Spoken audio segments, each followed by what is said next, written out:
What's up guys? Ako nga pala si Kuya Drenyo.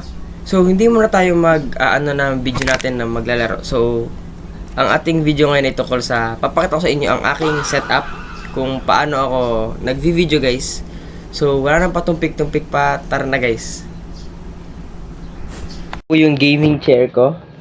Yan, normal lang siya na plastic na upuan. Dito tayo nagbi-video sa aking laptop guys. Ito, yan sa OBS Studio yan.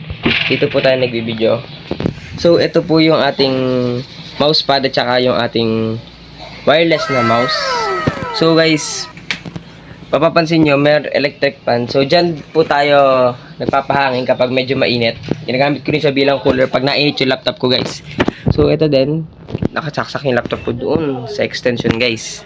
At kung papansin nyo din, ito po ay cookies.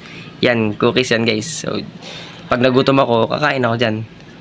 So, ayun lang, guys. So, yun na nga guys, nakita nyo na yung setup ko sa aking pag-video. Sana ay nag-enjoy kayo. Huwag nyo kalimutan mag-iwan na like, share, at subscribe. Ayun lang guys, paalam!